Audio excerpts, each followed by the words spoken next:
Hello friends, welcome to my channel. Friends, మీకు మా video నచ్చినట్లయితే వీడియోని లైక్ చేయండి, అలాగే ఛానల్ని సబ్స్క్రైబ్ చేసుకోండి. ఈ వీడియో చాలా ఇంట్రెస్టింగ్గా ఉండబోతుంది, తప్పకుండా చివరి వరకు చూడండి. ఇక వీడియోలోకి వెళ్ళినట్లయితే జీవన ఎలాగైనా తను చైతన్య పెళ్లి చేసుకొని ఇందులో ఆనందిని ఇరికించాలి అని ప్లాన్ చేస్తుంది. ఇక అర్ధరాత్రి కాగానే ఆనందితో మాట్లాడడానికి ఆనంది ఇంటికి వెళ్తుంది. ఇక అక్కడికి వెళ్ళి ఆనందికి కాల్ చేస్తుంది. కానీ ఆనంది ఫోన్ లిఫ్ట్ చేయకపోవడంతో ఆనందికి మెసేజ్ చేస్తుంది. జీవన నుండి మెసేజ్ రావడం చూసి ఆనంది ఒక్కసారిగా షాక్ అయిపోతుంది. ఇదేంటి, జీవన ఈ టైంలో మెసేజ్ చేస్తుంది అని చెప్పి మెసేజ్ ఓపెన్ చేసి చూస్తుంది. అందులో కుట్టి, ఇప్పుడు నేను మీ ఇంటి గేట్ దగ్గరే ఉన్నాను, వెంటనే రా, నీతో మాట్లాడాలి అని మెసేజ్ ఉండడం చూసి ఆనంది ఒక్కసారిగా షాక్ అయిపోతుంది. ఇక జీవనతో మాట్లాడడానికి బయటికి వచ్చేసరికి జీవన అక్కడ ఏడుస్తూ ఉంటుంది.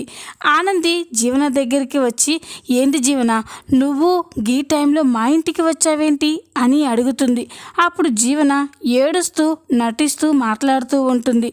కుట్టి, ఇప్పుడు నువ్వే నన్ను ఆదుకోవాలి, నువ్వు తప్ప నన్ను ఈ సమస్య నుండి ఎవరు బయటపడేయలేరు అని జీవన అంటూ ఉంటుంది.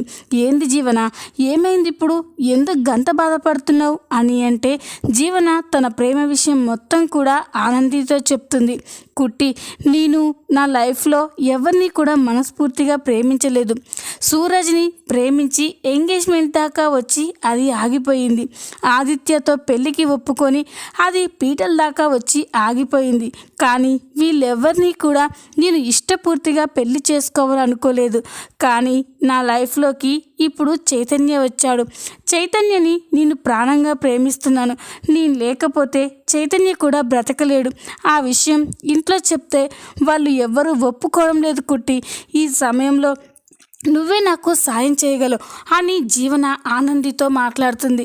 అప్పుడు ఆనంది, ఏంది జీవన గట్ల మాట్లాడుతున్నావు, పేరెంట్స్ ఏది చెప్పినా కూడా అది మన మంచి కోసమే కదా అని అంటే అప్పుడు జీవన, ఏంటి కుట్టి నువ్వు మాట్లాడేది, అసలు వాళ్ళ ఇష్టం కోసం నా ఇష్టాన్ని నేను చంపుకోవడం ఏంటి, చైతన్యం లేకుండా నేను బ్రతకలేను కుట్టి అని జీవన ఏడుస్తూ ఉంటుంది. ఇక ఆనంది, చూడు జీవన, కొన్ని రోజులు వెయిట్ చేసి వాళ్ళని ఒప్పించి వాళ్ళ ఇష్టంతో పెళ్లి చేసుకో అని చెప్పి ఆనంది చెప్తుంది. అప్పుడు జీవన, లేదు కుట్టి, వాళ్ళు ఒప్పుకుంటారు అన్న నమ్మకం నాకైతే లేదు. చెప్పు, నువ్వు సాయం చేయకపోతే నేనే ఏ నుయ్యో గొయ్యో చూసుకుంటాను, చైతన్యని వదిలి బ్రతకలేను అని జీవన వెళ్తూ ఉంటే ఆనంది జీవనని ఆపుతుంది. జీవన, నువ్వు ఇంత కష్టాల్లో ఉంటే నేను చూడలేకపోతున్నా, సరే ఏదో ఒకటి చేద్దాం, కానీ నువ్వు ఇప్పుడు ఇంటికి వెళ్ళు. ఇంటి తాన జ్యోతమ్మ సూర్యబాబులు నువ్వు కనిపించకపోయేసరికి కంగారు పడుతూ ఉంటారు, వెళ్ళు జీవన అని అంటుంది. ఇక జీవన మాత్రం, లేదు కుట్టి, నేను ఇప్పుడు ఎక్కడికి వెళ్ళను, నువ్వు కాదని చెప్తే నేను ఎందులో అయినా దూకి చేస్తాను, కానీ ఆ ఇంటికి వెళ్తే ఇక నన్ను చైతన్యని శాశ్వతంగా దూరం చేస్తారు అని జీవన చెప్తుంది. ఇక అది విని కుట్టి, సరే జీవన, అయితే ఈ రాత్రికి మా ఇంటి దగ్గరే ఉండు, రేపు ఉదయం జ్యోతమ్మ సూర్యబాబులతో నేను మాట్లాడి మీ పెళ్ళికి ఒప్పించే ప్రయత్నం చేస్తాను అని ఆనంది అంటుంది. ఇక సరే అని జీవనని ఇంట్లోకి తీసుకెళ్తూ ఉంటే అప్పుడే శశికాంత్, సునంద, ఆదిత్యలు హాల్లో ఉంటారు. ఇక జీవన అక్కడికి రావడం చూసి సునంద, ఆదిత్య, శశికాంత్లు అయితే కోపంగా చూస్తూ ఉంటారు. అప్పుడే సునంద, ఆనంది, ఏంటిది, ఇంత రాత్రి పూట ఈ మనిషి నా ఇంటికి రావడం ఏంటి అని అంటుంది. అప్పుడు ఆనంది, ఇప్పుడు వీళ్ళకి ఏం చెప్పాలి, జీవన ప్రేమ విషయం చెప్తే వాళ్ళు కోప్పడతారు, జీవనని ఇంట్లో ఉండనివ్వరు, లేదు ఏదో ఒకటి చెప్పి వీళ్ళని ఒప్పించాలి అని అంటూ ఆలోచిస్తూ ఉంటుంది. అప్పుడే ఆదిత్య కూడా, ఏంటి ఆనంది, ఈవిడ మాకు ఎంత మోసం చేసిందో తెలుసు కదా, అలా తెలిసి కూడా ఎందుకు ఇక్కడికి తీసుకొచ్చావు అని ఆదిత్య కూడా కోపంగా అంటాడు. అప్పుడు ఆనంది, ఆదిత్య గారు, అత్తయ్య గారు, ఒక్కసారి నేను చెప్పేది వినండి, నేను చెప్పింది విన్న తర్వాత మీరు ఏ నిర్ణయం తీసుకున్నా నేను ఒప్పుకుంటాను అని ఆనంది చెప్తూ ఉంటుంది. అత్తయ్య గారు, జీవన ఫ్రెండ్ బర్త్డే పార్టీకి వెళ్ళొస్తుంటే అనుకోకుండా తన కార్ ట్రబుల్ ఇచ్చింది అంట. ఇప్పుడు ఎక్కడికి వెళ్ళలేక మన ఇంటికి వచ్చింది. నేను ఇక్కడ ఉన్నాననే భరోసాతోనే వచ్చింది. ప్లీజ్ ఈ రాత్రికి జీవనని మన ఇంట్లోనే ఉండనిద్దాం, రేపు ఉదయాన్నే వెళ్ళిపోతుంది అని ఆనంది అంటుంది. అప్పుడు సునంద, లేదా ఆనంది, ఈ మనిషి నా ఇంట్లో ఉంటుంది అంటే నేను ఒప్పుకోను. నా కొడుకుతో పెళ్ళికి ఒప్పుకొని తీరా తాళి కట్టే సమయానికి వెళ్ళిపోయింది. ఆ సమయంలో నువ్వు నా కొడుకు చేత తాళి కట్టించుకున్నావు కాబట్టి సరిపోయింది. లేకపోతే మా కుటుంబం గౌరవం మర్యాదలు ఏమైపోయేవాడు, మా ఆదిత్య ఏమైపోయేవాడు అని చెప్పి సునంద అంటుంది. అప్పుడే ఆనంది, ప్లీజ్ అత్తయ్య గారు నా కోసం అని ఆనంది బ్రతిమలాడుతుంది. అప్పుడే సునంద, లేదా ఆనంది అని అంటూ ఉంటే శశికాంత్, చూడు సునంద, ఇప్పుడు ఆ అమ్మాయిని ఈ రాత్రికి మన ఇంట్లోనే ఉండనిద్దాం అనగానే సునంద, ఏంటండి అని అంటుంది. అప్పుడు శశికాంత్, అవును సునంద, ఆ పాపం అర్ధరాత్రి ఒక ఆడపిల్ల, తనని జీవనగా కాకుండా ఒక ఆడపిల్లగానైనా తనకి సేఫ్టీ కోసమైనా ఈ రాత్రికి మన ఇంట్లోనే ఉండనిద్దాం అని చెప్పి శశికాంత్ అనగానే సునంద కూడా ఆలోచిస్తుంది. వెంటనే, సరే ఈ రాత్రికి మాత్రమే తను మన ఇంట్లో ఉంటుంది, నేను తెల్లారి లేచేసరికి తను మన ఇంట్లో కనిపించకూడదు అని సునంద అనగానే ఆనంది, సరే అత్తయ్య గారు అని చెప్పి జీవనని తీసుకెళ్తుంది. జీవన మాత్రం, ఆనంది, మీ అత్త ఇంట్లో వాళ్ళని భలే కంట్రోల్లో పెట్టుకున్నావే, నీ జీవితం అల్లకల్లోలం అవుతుంది చూడు. నువ్వు ప్రాణంగా ప్రేమించే మా అమ్మ నాన్నలు నీకు శాశ్వతంగా దూరం అయిపోతారు. నేను ప్రేమించిన చైతన్య నాకు దక్కడమే కాకుండా నువ్వు కూడా మా ఇంటికి శాశ్వతంగా దూరం అయిపోతావు, చూస్తూ ఉండు అని జీవన మనసులో నవ్వుకుంటూ ఉంటుంది. ఆనంది జీవన ఒక రూమ్లో నిద్రపోతూ ఉంటారు. అలా నిద్రపోతూ ఉండగా ఇంతలోనే మధ్యలో ఆనందికి ఒక్కసారి మెలకువ వస్తుంది. జీవన మాత్రం చైతన్య ఫోటోని చూస్తూ నవ్వుకుంటూ సిగ్గుపడుతూ ఉంటుంది. ఆనంది అది చూసి చూడనట్టుగా కళ్ళు మూసుకొని నిద్రపోతూ ఉంటుంది. కాసేపు ఆగిన తర్వాత జీవన నిద్రపోతుంది. జీవన నిద్రపోయిన తర్వాత ఆనంది లేచి జీవన ప్రేమించిన ఆయన అతని ఫోటో చూడాలి అని అక్కడే ఉన్న ఫోటోని చూస్తుంది. ఆ ఫోటోలో చైతన్యని చూసి ఆనంది ఒక్కసారిగా షాక్ అయిపోతుంది. ఏంది గీన ఫోటో జీవన కాడ ఉందేంటి అంటే, జీవన ప్రేమిస్తుంది ఇతన్నేనా, ఇతన్ని నేను ఎక్కడ చూశాను అని చెప్పి ఆనంది ఆలోచిస్తూ ఉంటే ఇంతలోనే ఆనందికి ఒక విషయం గుర్తొస్తుంది. ఈ ఫోటోలో ఉన్న అతను మా మేనేజర్ కొడుకు కదా, 1-2 సార్లు ఆఫీస్కు వస్తే కూడా చూశాను. మా మేనేజర్ ఎప్పుడూ చెప్తూ ఉండేవాడు, తన కొడుకు వల్లే తనకి చాలా ఇబ్బందులు ఉన్నాయి అని. చెప్తే వినకుండా జులాయిగా తిరుగుతూ ఉంటాడని. అతను మారాలి అని పెళ్ళి కూడా చేశారు కదా, మేము ఆ పెళ్ళికి కూడా వెళ్ళాం. పెళ్ళైనా కూడా మళ్ళీ ఇతను జీవనని ప్రేమించడం ఏంటి, జీవన కూడా గుడ్డిగా వీడిని ప్రేమించడం ఏంటి అని చెప్పి ఆనంది చాలా సీరియస్గా ఆలోచిస్తూ ఉంటుంది. ఆనందికి ఒక విషయం గుర్తొస్తుంది. అంటే వీడు జీవనని ట్రాప్ చేసి జీవన వెనకాల ఉన్న ఆస్తి కోసమే తనని ప్రేమించినట్టు నటించి ఇంత సడన్గా పెళ్లి చేసుకోవాలి అనుకుంటున్నాడు. పెళ్ళి అయిపోతే తర్వాత ఏం చేయలేరు అని జీవనని మోసం చేస్తున్నారు. లేదు, అలా జరగడానికి వీల్లేదు. జీవన జీవితం ఇలా అయిపోయిందని తెలిస్తే అమ్మా నాన్నలు చాలా బాధపడతారు. ఏం చేయాలి, ఎలాగైనా జీవన చైతన్యాలని పెళ్లి చేసుకోకుండా చూడాలి. ఇప్పుడే ఈ విషయం జీవనతో చెప్తే జీవన మాత్రం నమ్మదు. నేనే చైతన్యని మర్చిపోవాలి అని అబద్ధం చెప్తున్నాను అనుకుంటుంది. ఎలాగైనా సాక్ష్యం తీసుకొచ్చి జీవనని నమ్మించాలి అని చెప్పి ఆనంది అనుకుని నిద్రపోతుంది. జీవన మాత్రం మధ్యరాత్రి లేచి చైతన్యని పెళ్లి చేసుకోవడం కోసం ఆ ఇంటి నుంచి బయటికి వెళ్తుంది. మరో పక్క ఆనంది ఇంట్లో జీవన ఉందని నిజం తెలుసుకున్న సూర్య జ్యోతి ఇద్దరూ కూడా సునంద ఇంటికి వస్తారు. సూర్యజ్యోతి ఇంటికి వచ్చి జీవన అని పిలుస్తూ ఉంటారు. జ్యోతి సూర్యాలు ఇంటికి రావడం చూసి ఆదిత్య సునందాలైతే చాలా కోపంతో రగిలిపోతూ ఉంటారు. ఇక అప్పుడే సునంద, ఏయ్ ఎంత ధైర్యం ఉంటే నా ఇంట్లోకి వస్తారా అని అంటే, అప్పుడు జ్యోతి, చూడండి సునంద గారు, మేమేమి మీకోసం మీ మర్యాదల కోసం ఈ ఇంటికి రాలేదు. నా కూతురు కోసం వచ్చాం. నా కూతురు మీ ఇంట్లోనే ఉంది. జీవన బయటికి రా, వెళ్దాం అని జ్యోతి పిలుస్తూ ఉంటుంది. ఇక అప్పుడే శశికాంత్ కూడా అక్కడికి వస్తాడు. ఇక జ్యోతి వాళ్ళతో, చూడండి మీ అమ్మాయి ఇక్కడే ఉంది, తనే ఈ నైట్ మా ఇంట్లో ఉంది, మేమే ఉదయాన్నే పంపించేయాలి అనుకున్నాం, మీరే వచ్చారు అని శశికాంత్ మాట్లాడుతూ ఉంటే, ఇక అప్పుడే ఆనంది, జ్యోతమ్మ సూర్యబాబులు వచ్చిర్రా అంటే జీవనం తీసుకెళ్ళడానికే వచ్చుంటారు, జీవనని కన్విన్స్ చేసి జీవన దగ్గరికి వెళ్ళాలి అని చెప్పి జీవన పడుకునే రూమ్లోకి వెళ్తుంది. ఇక ఆనంది అక్కడికి వెళ్ళేసరికి జీవన అక్కడ ఉండదు. అది చూసి ఆనంది ఒక్కసారిగా షాక్ అయిపోతుంది. జీవన జీవన అని పిలుస్తూ ఉన్నా కూడా జీవన ఎక్కడా లేకపోవడంతో ఆనంది ఒక్కసారిగా షాక్ అయిపోతుంది. అంటే జీవన ఇంట్లో నుంచి వెళ్ళిపోయిందా? ఇప్పుడు ఏం చేయాలి? జ్యోతమ్మ సూర్యబాబులకి ఏం చెప్పాలి అని చెప్పి ఆనంది బాధపడుతూ కిందికి వస్తుంది. ఇక శశికాంత్, ఏంటమ్మా ఆనంది, ఆ జీవనని తీసుకురమ్మని చెప్పాం కదా, తీసుకురా, వాళ్ళ అమ్మ నాన్నలు వచ్చారు అని శశికాంత్ అంటాడు. అప్పుడే ఆనంది, జీవన ఇంట్లో లేదు మామయ్య అని చెప్పగానే ఇక అందరూ కూడా ఒక్కసారిగా షాక్ అయిపోతారు.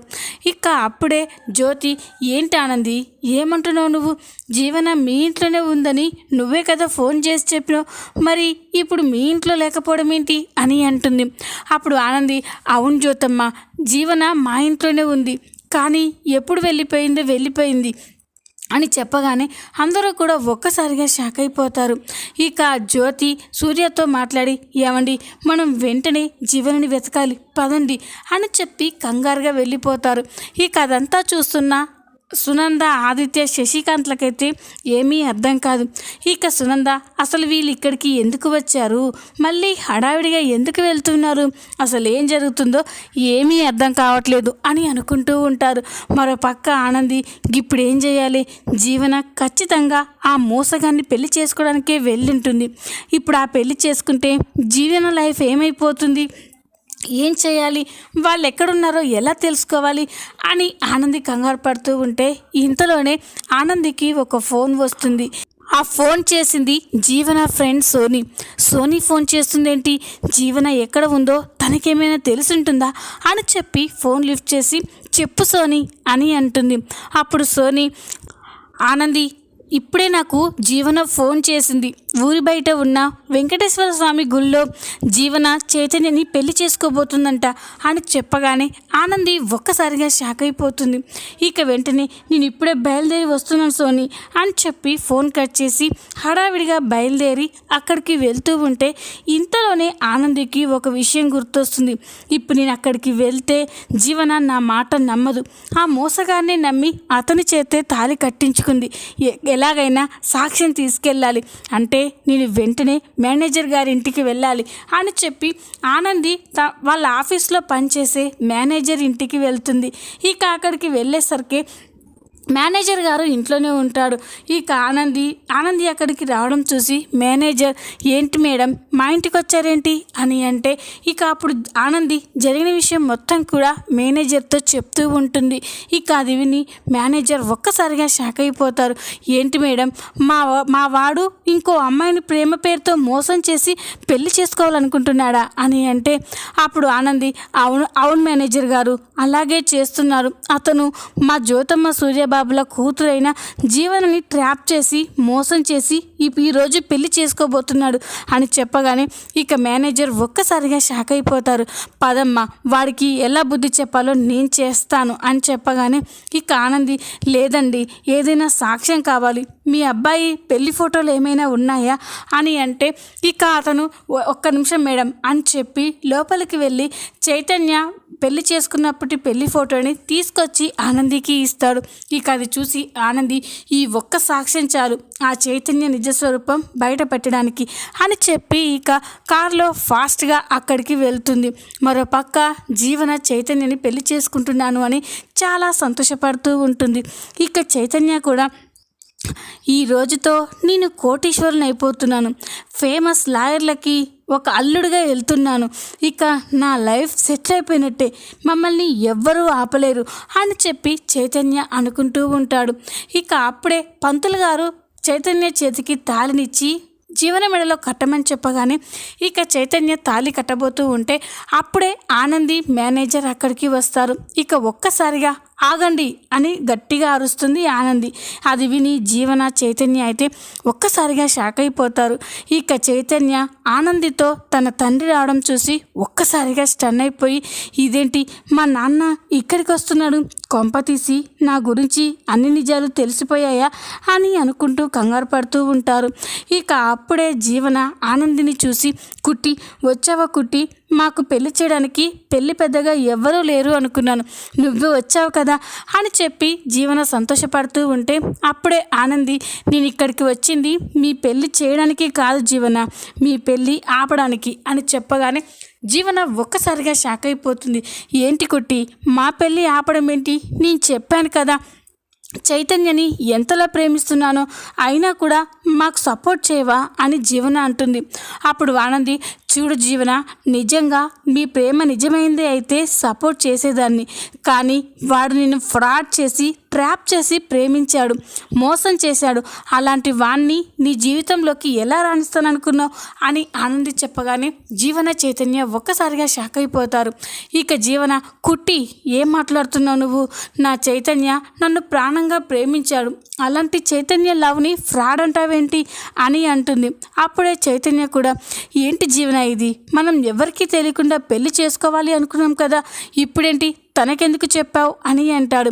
అప్పుడు మేనేజర్, నీకు సిగ్గు లేదారా, నీకు ఆల్రెడీ పెళ్ళయింది, భార్యని పుట్టింట్లో వదిలేసి మళ్ళీ ఇక్కడ జులాయిగా తిరిగి వేరే అమ్మాయిని ప్రేమించి పెళ్ళికి రెడీ అవుతావా అని మేనేజర్ అంటూ ఉంటే జీవన ఒక్కసారిగా షాక్ అయిపోతుంది. ఏంటి మీరు అనేది, చైతన్యకి ఆల్రెడీ పెళ్ళి అయిపోయిందా అని అంటే అప్పుడు మేనేజర్, అవునమ్మా, వాడు నా కొడుకు, నేను వాడికి పెళ్లి చేశాను, కానీ నా కోడలు కట్నం తేయలేదు అని ఎప్పుడూ వేధించి కొట్టేవాడు, వీడి బాధలు భరించలేక నా కోడలు పుట్టింటిలోనే ఉంది, ఇప్పుడు మళ్ళీ ప్రేమ పేరుతో నిన్ను ట్రాప్ చేశాడా, నీ వెనక ఆస్తి బాగా ఉన్నట్టుంది, అందుకే నిన్ను పెళ్లి చేసుకొని సెటిల్ అయిపోవచ్చని ప్లాన్ చేశాడమ్మా, కానీ నువ్వు ఒక ఆడదానివి, నీ జీవితం అన్యాయం కాకూడదని ఇక్కడికి వచ్చాను అని చెప్పగానే ఇక అందరూ కూడా షాక్ అయిపోతారు. ఇక చైతన్య, జీవన ఇదంతా ఫ్రాడ్ జీవన, మోసం చేస్తున్నారు, మనల్ని విడదీయాలని చూస్తున్నారు, అసలు ఇతను నా తండ్రే కాదు అని చెప్పి చైతన్య అంటాడు. అప్పుడే ఆనంద్కి చాలా కోపం వస్తుంది. అసలు నీకు బుద్ధుందా, కన్న తండ్రిని ఎదురుగా పెట్టుకొని నీ కన్న తండ్రి కాదంటావా, అయినా నాకు తెలుసు సాక్ష్యం లేకపోతే మా జీవన నమ్మదు అని, నువ్వు కూడా మోసం చేస్తావని, అందుకే పక్కా సాక్ష్యాలతోనే వచ్చాను, ఇదిగో జీవన, ఇతను తన మొదటి భార్యని పెళ్లి చేసుకున్నప్పుడు దిగిన ఫోటో అని చెప్పి ఇక జీవనకి చైతన్య పెళ్లి ఫోటోని చూపిస్తుంది. అది చూసి జీవన ఒక్కసారిగా షాక్ అయిపోతుంది. ఇక చైతన్య కూడా తన గురించి మొత్తం తెలిసిపోయినందుకు చాలా కంగారు పడిపోయి చూస్తూ ఉంటారు. ఇక అప్పుడే ఆనంది, చూసావు కదా జీవన, ఈ చైతన్య నిన్ను ట్రాప్ చేసి ప్రేమించాడు, మోసం చేశాడు, నీ ఆస్తి కోసమే నిన్ను పెళ్లి చేసుకుంటున్నాడు, అది తెలియక నువ్వు ఇంట్లో జ్యోతమ్మ సూర్యబాబుల్ని వాళ్ళందరినీ మోసం చేసి వీడి కోసం బయటికి వచ్చేసావు అని ఆనంది చెప్పగానే జీవన అయితే ఒక్కసారిగా షాక్ అయిపోయి చూస్తూ ఉంటుంది. ఇక ఈ విధంగా ఆనంది చైతన్య నిజస్వరూపం బయట పెట్టబోతుంది. ఈ వీడియో కనుక మీకు నచ్చినట్లయితే లైక్ చేయండి, సబ్స్క్రైబ్ చేసుకోండి. థ్యాంక్స్.